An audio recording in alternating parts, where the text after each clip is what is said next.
When I boarded that bus home from college, I thought I knew exactly what I was coming back to. I'd been away for just over a year, my first time living fully on my own. Dorm room, shared fridge, all-night study sessions. I missed my bed. The smell of the upstairs hallway. My bedroom window faced a big oak tree in the yard. Home wasn't perfect. But it was mine. Or at least I thought it was. The plan was simple. I'd visit for a long weekend during break. Surprise my parents, Laura and Richard, by coming in a day early. Drop my bags, sleep in my old bed, raid the fridge, fall asleep to the familiar hum of that old ceiling fan that always ticked just a little too loudly. But when I walked through the door that Friday night, nothing about it felt right. No one jumped up to hug me. No music playing. No familiar scents from the kitchen. Just silence. The kind that doesn't mean everyone's out. But something has changed. Hello? I called out, keys still in hand. Footsteps from the hallway. My mom appeared, confused. Isla? She said, like she was trying to process whether I was real or not. I smiled. Surprise! I got off early. Thought I'd come home a day ahead. She nodded slowly. Oh. I wish you'd called. Not. I miss you. Not. I'm so glad you're here. Just inconvenience. I pushed past the tension and smiled again. Is my room still the same? I'm dying to crash for a bit. That's when her face changed. And my stomach dropped. I walked down the hallway, half expecting the familiar squeak of the door hinge, the warm chaos of old posters, stacked textbooks, and a few stray hoodies. Instead, I opened the door and stood in a room I didn't recognize. No bed. No dresser. No books. Just a fold-up table, 2 plastic chairs, and a set of unfamiliar bags near the window. My room was gone. My mom stepped in behind me. We weren't sure if you were coming back. I turned to her. What does that even mean? She shifted. You've been gone. We needed the space. Your cousin Brandon's staying here for a while. He needed a place to get back on his feet. Brandon. Of course. He and I had always been close, more like siblings than cousins. But he'd had a rough year. Dropped out. Lost a job. Had a messy falling out with his parents. I didn't judge him for struggling. But I hadn't expected my space to be the landing pad. Especially not without a conversation. I stared at the empty walls, where I'd once pinned college acceptance letters and Polaroids with friends. You didn't even tell me? My mom folded her arms. You've got your dorm. You're doing well. Brandon needed this more. There it was. The unspoken sentence that lived at the bottom of every decision they made. You're fine. He's not. So you can afford to disappear for a while. I didn't sleep in that room that night. I didn't sleep much at all. Brandon came in late, saw me on the couch, and looked just as uncomfortable as I felt. Hey, Isla. I didn't know they cleared your room, he said. I could tell he meant it. But it didn't matter. The message was already delivered. My absence made me optional. The next morning, I asked my dad about it. He didn't even blink. We figured you wouldn't mind. You're building your life now. And maybe I was. But since when did that mean I stopped belonging? I stayed polite. I smiled. I even helped cook dinner that night. But when I looked around the table and saw everyone laughing like nothing had shifted, while I silently carved turkey with plastic cutlery because my drawer had been cleared out too, I realized something. Home didn't pause when I left. It rewrote itself. Without me in the script. That night I didn't sleep. I lay on the couch, trying not to shift too much, blanket barely reaching my feet, listening to the fridge hum and the occasional floorboard creak upstairs, from what used to be my room. Brandon had tried to make it less awkward. He came down to grab a glass of water and gave me a look, half apology, half please don't make this harder than it already is. I'll be out soon, he said. I nodded. No rush. But inside, I was spiraling. The next morning, I went to the garage to grab one of the old bins I'd left there before college. I figured I'd pull out some clothes, maybe a blanket or two, something to reclaim even a sliver of familiarity. But the shelves were different. My bins weren't there. I searched behind old paint cans, boxes of holiday decorations, and dusty workout equipment no one touched anymore. Nothing. I went back inside and asked my mom. She didn't even look up from her tablet. Oh.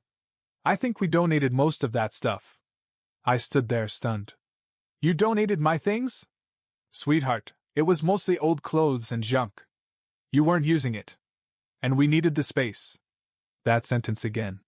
We needed the space. 4 words that could erase a childhood if you said them with enough detachment. I didn't yell. Didn't slam any doors. I just went for a walk. Called Miles, my closest friend back at school. He picked up on the second ring. You okay? I paused. They cleared my room, Miles. Gave it to Brandon. Donated my stuff. Like I never lived there. He didn't try to fix it. Didn't offer solutions. Just said, "That's cruel. And they know it." When I got back to the house, Brandon was on the porch.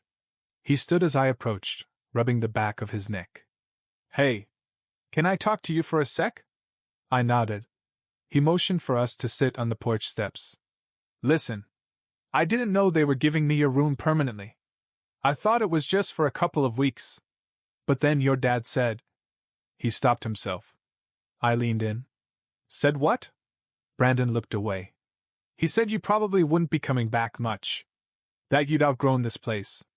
And that it was time we put the space to better use. Better use. Better. Use. I felt the words crack something in me. Not rage, not yet. Just that deep, icy realization that this wasn't about storage.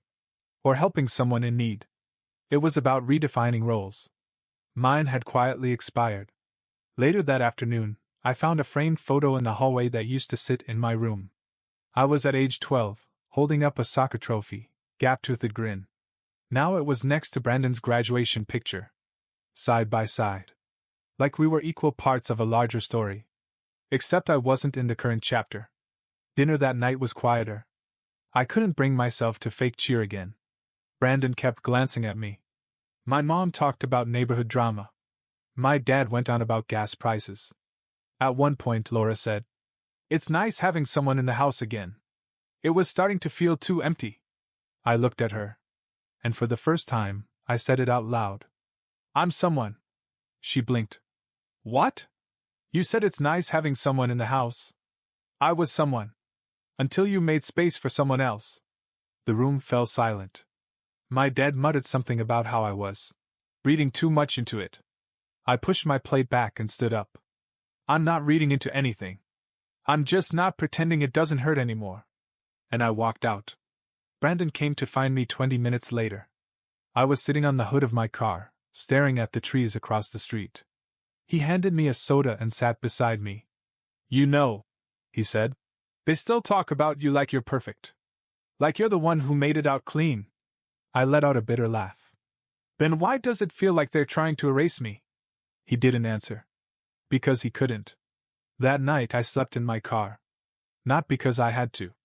But because I needed the distance. From the house. From the silence. From the people who decided that needing less meant I deserved less. I didn't go back into the house until morning. I knew I couldn't stay out there forever. But something in me needed that night away, even if it was parked in front of the house I used to call home. The next morning, my dad was already gone to work. My mom was in the kitchen, acting like nothing had happened. She offered me toast. I said no. There was no fight. Just silence meant, "This conversation is over, whether or not you're ready." Brandon avoided me for most of the morning. Understandable. He was in a strange position, caught between guilt and comfort, and no way out that wouldn't cost him something. Around noon I heard him leave. I waited 5 minutes, then walked upstairs. Not to argue. Not to reclaim. Just to see. The door to my old bedroom, now his room, was slightly open. I stepped in slowly, heart pounding. The bed was neatly made. My old lamp had been replaced with a newer, sleeker one. The walls were bare except for a calendar and a few posters I didn't recognize. But what stopped me wasn't what was missing. It was what wasn't supposed to be there. On the desk was a small corkboard. Pinned to it was a printout of a family photo, the one we took 2 Christmases ago, before I left for college. I wasn't in it. Literally. I remember the moment it was taken. We were all there. Me included. But this version? Cropped. Carefully. Intentionally. My face, my body gone. Just my parents, Brandon, and my brothers. A perfect little snapshot of a family I no longer belonged to. I stepped closer. There was more. A list, written in my mom's handwriting. Under the heading, New Routine, Brandon's Space. It had bullet points. Replace Isla's shelf with a new desk. Donate the remaining books. Clear wall hooks. Update emergency contacts. And then, at the bottom, circled. Make him feel like it's his. I stepped back, breath caught somewhere between my lungs and throat. This wasn't accidental. This wasn't a miscommunication. This was deliberate. A soft erasure, carried out with domestic precision. Like replacing wallpaper, slowly, quietly, until no one remembered what the room looked like before. I walked out and went straight to the attic. If they donated my things, they might have at least stashed a few keepsakes up there, right? But the attic was clean. Too clean. Like a reset button had been hit. Later that afternoon, Brandon came home. I didn't wait. Why is there a cropped photo on your desk? He looked confused at first, then guilty. I didn't put that there, he said. Your mom did. I didn't notice you weren't in it until a few days ago. I meant to take it down. I didn't know whether to believe him. I wanted to. But it didn't matter. Because someone made that choice. Someone edited me out, literally. I walked into the living room where Laura was folding laundry. I held up my phone, photo displayed. Why did you cut me out of this? She barely looked. It was just for Brandon's space. You always hated that photo anyway. That's not the point. She finally looked at me then. You're making a big deal out of nothing. You're not even here. You're at school. You're building your future. Brandon's rebuilding. We're just helping him feel stable. I stared at her. By pretending I never existed? She didn't answer. Because she didn't have one. Because somewhere along the way, my independence became a threat. My distance became justification. And my absence became an opportunity. That night, I sat on the porch again. Not out of exile this time, by choice. And I started writing a list of everything I remembered being in that room. Not because I wanted the stuff back. But because I refused to forget it. Because someone had to remember. Because I was still real, even if the walls no longer showed it. The next morning I packed. Not everything, I hadn't brought much. Just the bag I'd arrived with, a few gifts I'd left untouched, the sweatshirt I used to sleep in. My mom passed by the front hallway, saw me zipping it shut. You're leaving early? I didn't even look up. Yeah. She hovered. You don't have to make this dramatic, Isla. I stood up, slow and calm. No one made this dramatic but you. She opened her mouth, then closed it. Because what do you even say when someone calls your bluff, and doesn't cry while doing it? I texted Miles on the way to the station. He offered to drive down and get me, even suggested I crash at his place for a bit to decompress. But I said no. Because I needed to sit in this. Not wallow, process. I booked a small Airbnb near campus for the weekend. One room, tiny kitchen, soft lighting. It was enough. More than enough. That night, I bought a new journal and started over. First page. I am not disposable. I am not dramatic. I am not too much. I am just too big for a family that needed me to stay small. Then I made a list. Not of what I'd lost, but of what I'd still built anyway. A degree I earned on my own. Friendships that didn't need me to shrink. Peace I protected, even when it made me the villain. Boundaries I no longer had to explain. I didn't tell Laura or Richard I'd arrived safely. They didn't ask. But Brandon did. He sent a message that just said, I wish I could have handled it better. I didn't mean for it to feel like this. I didn't reply. Not because I hated him. Because I needed space from the version of me that always responded first, even when I was bleeding. The next week, I went back to campus. I met with my academic advisor, submitted a proposal for an independent study, and started sketching out what my next year would look like, not as someone waiting for a home to return to, but as someone who finally knew how to build her own. One night, Miles brought over takeout, and we sat on the floor eating with our laptops open, throwing out wild ideas. At one point, he looked at me and said, "You seem lighter." I paused, then said, "I think I finally stopped asking to be let back in." That weekend I went thrifting. Bought a new desk lamp. Some wall prints. A second-hand rug that didn't match anything but made me happy. I was nesting again, but this time for me. Cynthia texted a week later. Short. Flat. "Hope you're doing okay. Let us know when you're ready to talk." There it was. "When you're ready." As if I'd caused the silence. As if their erasure was just a misunderstanding I hadn't apologized for yet. I didn't respond. Instead, I created a new contact folder on my phone. Labeled it History Not Home. I moved their numbers there. Didn't delete them. But made it clear, even to myself, that reaching back was no longer a reflex. Brandon sent one last thing. A photo. My old bookshelf, now empty again. With the caption, "Didn't feel right without you." And that was the closest thing to an apology I'd get. Not from the people who gave me the house, but from the person who realized what it cost. I didn't respond to that either. Because some things don't need replies. They just need distance. And I had finally found enough of it to breathe again. My new apartment isn't big. It's a studio tucked above a bookstore on the edge of campus. The windows are old, the faucet drips a little, and the floorboards creak when I walk across them at night. But it's mine. Every inch of it. No one else's bags in the corner. No one else's rules dictate what I can leave on the walls. No curated narratives hanging in the hallway. Just me. And that is everything.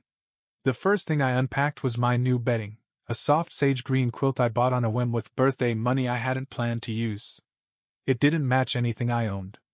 But it felt like a fresh start. I lit a candle. Hung up a photo of me and Miles, taken at 2 a.m. in a gas station parking lot after a night of laughing until we couldn't breathe. And I wrote one line in marker on a sticky note and stuck it to the fridge. "I belong, even when no one claps for me." I got busy. Classes started again. My internship offered me an extension. I started teaching workshops once a week, little sessions where I helped freshmen navigate writing requirements and how to speak up in rooms they didn't feel welcome in. They were nervous, eager, too polite. I saw myself in them. Especially the ones who spoke like they were scared of being too much. One girl, Nina, stayed after one day and asked, "How did you get so confident?" And I laughed because she had no idea how far I'd come from crying into a blanket on a borrowed couch just weeks ago. I told her the truth. I stopped shrinking for people who needed me small so they could feel big.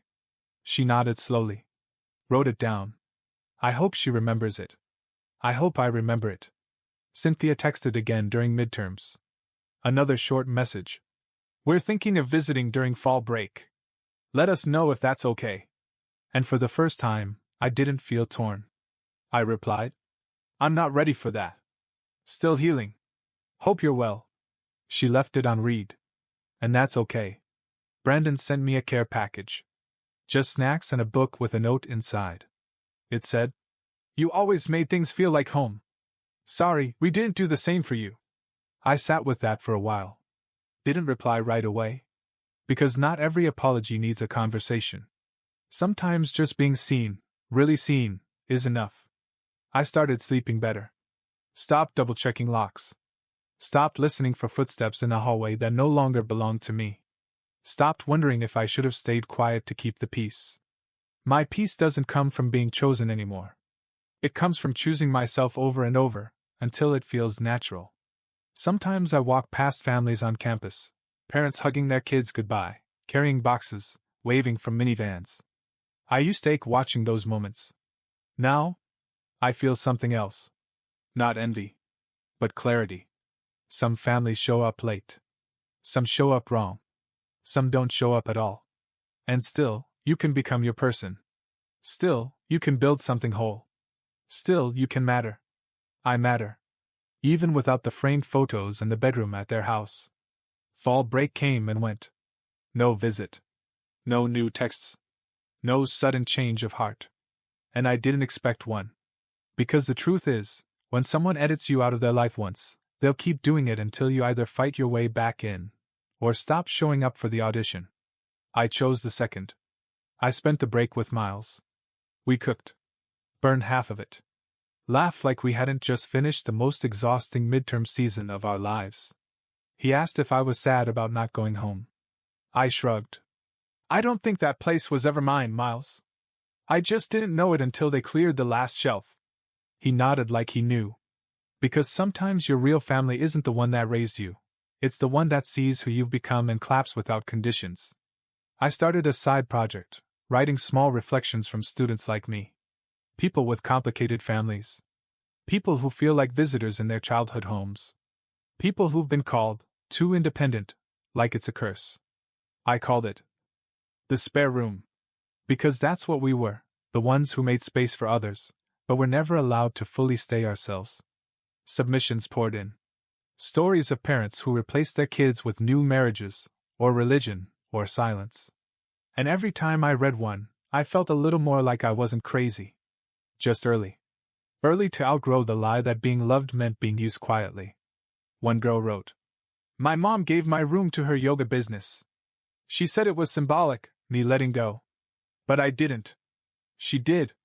Another shared, "I left for college and came back to a storage room. No bed. Just boxes. I stood there and cried like a child because I thought that at least my space would wait for me." I cried with them. Because I knew that cry. It's not about the furniture. It's about being expected to disappear quietly, and being called selfish when you don't. Cynthia reached out once more, weeks later. "We want to talk. Clear the air. Can we call?" I thought about it. A lot. Then I said, "Not yet. If ever. Because I'd rather live in a world where I don't get closure than re-enter one where I'm expected to earn my place. I walk differently now. I stand differently. Not because I won some argument, but because I stopped rehearsing a version of myself that kept the peace at my own expense. I don't hate them. But I love myself more. And that's what finally made the pain feel distant. Not gone. Just not in control anymore. I've stopped asking why they did it. Stopped wondering what I could have said differently. Stopped hoping they'd wake up one day and realize what they lost. Because the answer is simple. I never left them. They just stopped saving space. And now? I've made space for myself. Fully. Finally. And that room? It's not shared. It's not temporary. It's not conditional. It's mine.